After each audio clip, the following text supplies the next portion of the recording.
J7, no time to tickle your thoughts with thrilling preamble.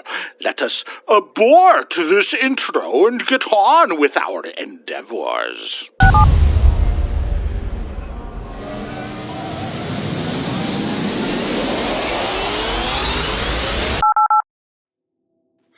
Her name, August Milgram, age 69. Entering her autumn years, she found herself in declining health. A mysterious set of physical ailments overtook her and were leading her to the grave. On her final journey, her life would be framed for her in a wicked way, true to this depraved world we inhabit. Location, Flushing, New York, USA. Date, April 2018. August lay there in her hospital bed, alone. Alone because she had no family. That was how she wanted it. Her whole life was a fight against family. To August, families and life itself was a disease to be wiped from the earth, to allow Gaia to replenish her soils and regain her hinterlands and lush fields, to bring the earth back to purity before mankind was present on it. Odd, because August was never there, nor was anyone. She merely led her life on a set of delusional stories created by others. Those stories and ideas would frame her life and make her a proper tool to carry out agendas set in the dark recesses of this world. And then, lying there, cursing life, cursing biology, cursing the state of existence she experienced in her brief span across eternity, August found herself confronting something that came from outside of those stories and agendas to confound and confront her with the possibility that she, and those masters of her mind, were terribly wrong about everything. August's EKG was pumping out a regular rhythm of notes, her medicinal sacks of fluids to hydrate and sedate and hopefully cure her were perfectly lined up like soldiers at attention by her side. Her kidney dialysis machine was humming away. Catheters were draining her of fluids. A ventilator mask covered her lower face to keep her breathing properly. Everything was orchestrated to keep her alive as long as possible, until she spied a gruesome and gnarled little creature, like a small child, running behind the tubes and boxes and stands and wires near her. It giggled with an evil intensity, skin black as coal, eyes yellow with serpentine slits for irises, feet like claws, hands like the talons of a tyrannosaurus. It was inhuman. Worse, it was looking into her eyes while trying to pull electrical plugs from the wall nearby her. As it was closer to ending her life by uncoupling her from her life-saving devices and the energy they needed to function, it cackled and screamed in delight. The frail woman cried out in horror. Seeing what was happening, she thrashed towards it, climbing over the side of her bed with all the strength she had, and perhaps more, to bat the creepy culprit away. It dodged her hand, which flailed in the air, snagging tubes and wires. August's impuissant efforts only enraged the fiend's mirth. It bellowed out in pleasure and burst forth hearty laughter. August felt hands grip her by the shoulders and pull her back onto the bed. "Stop it, Miss Milgram," a nurse demanded. "What are you doing?" After gasping for air several seconds, August related what she saw.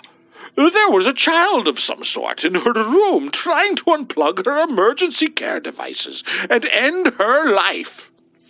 The nurse checked around, under the bed and other furniture, looked down the hallways and found nothing. Worried the elderly woman was suffering from delusions, a sedative was amped up into her intravenous feed, and August swam in a peaceful sea of exhaustion for an unknown amount of time. When the stupor faded, August again looked over and saw the impish creature sitting on a table across the room. It giggled morosely as it stared into her eyes with murderous contempt. August became consumed by terror. When would it begin its malicious mischief once again? She wondered. No sooner had she contemplated that thought than the creature bounded down and ran to her side to continue clawing at the cords and cables connecting August to life. Again, August cried out in fear and attempted leaning over to grab the goblin and choke it out of existence. Sadly, her attempts weren't swift or strong enough to do anything other than bat its tiny head about when it wasn't keen enough to avoid the woman's vain attempts at self-preservation. "Help!" cried out August. "Help!"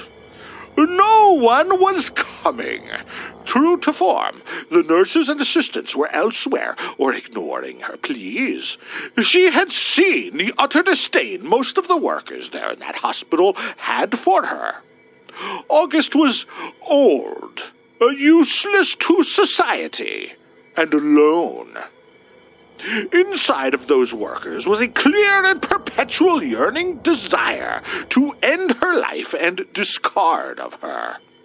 If they weren't making money from keeping her alive, those people would surely dump her in a bag and cover her in some earth, so they could continue playing solitaire on their computers or flirting with each other.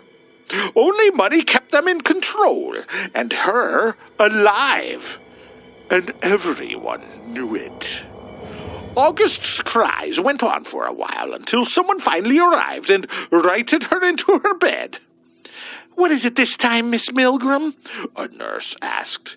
"You can't get out of bed. You might die." That little demon," August related. "It was trying to unplug me."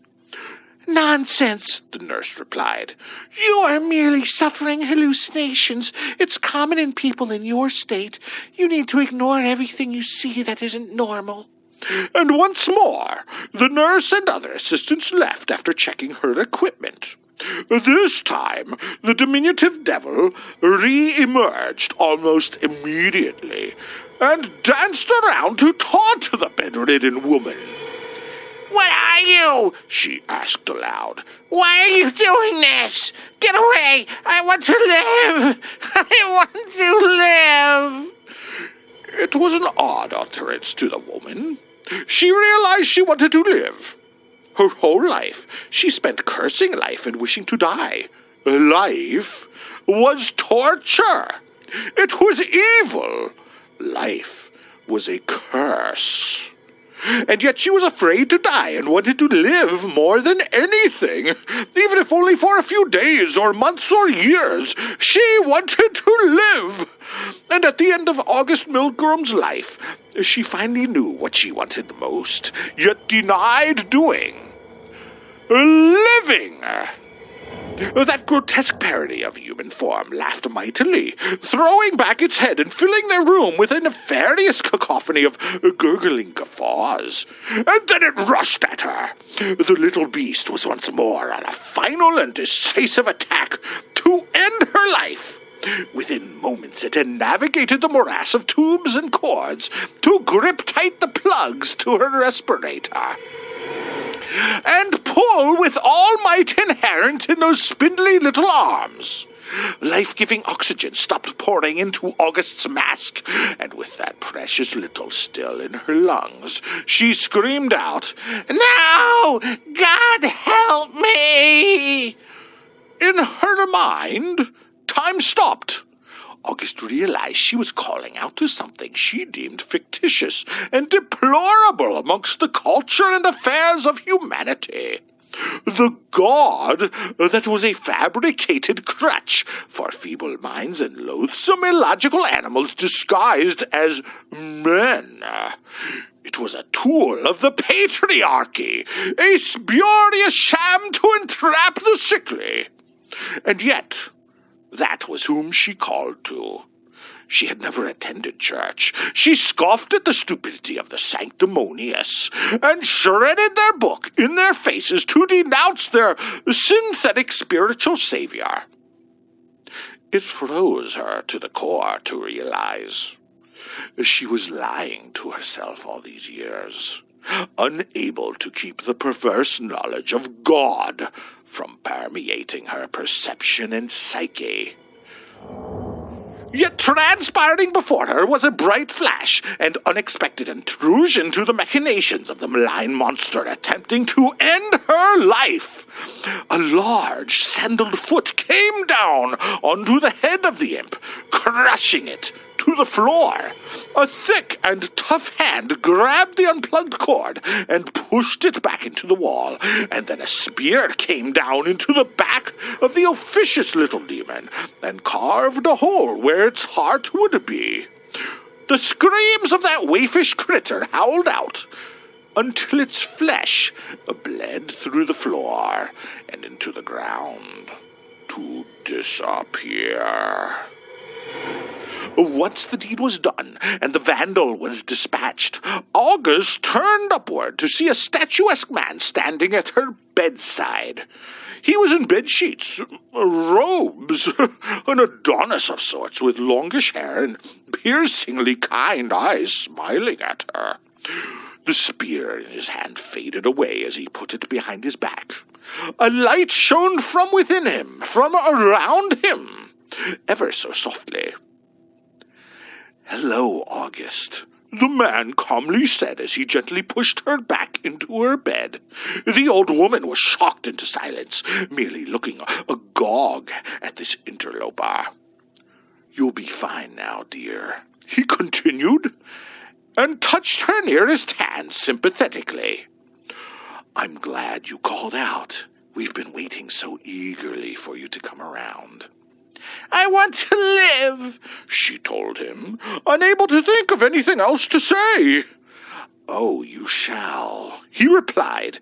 "We'll see to that, once you repent for all you've done." "What have I done?" she gasped. "Come now," he told her. "Everyone knows what they're doing. Everyone knows right from wrong, and yet they do it anyway. That's what stops us all from living. It only brings death." Without pause, August realized everything she had done wrong in the world. The memories flooded back, as strong as ripe wine, and as nasty and stinging in her as antiseptic in an open wound. August drowned in her own tears, so to speak, as she lamented much of her past and her misdeeds during those 69 years of life. "I'm sorry," August cried out, loathing what she had made of herself. "I'm so sorry." "Relax, poor woman," the man said, touching her cheek and sealing the awful revelations away forever. "You will never have to suffer again, and life will be yours once more. I'm here to make you well. God promises us 70 years, he continued while reaching down to the plugs the demon was trying to uncouple from the wall. 80, if we're strong. August saw him begin to pull the plugs, but her next outburst stopped him. "I'm only 69! She screamed with renewed vigor.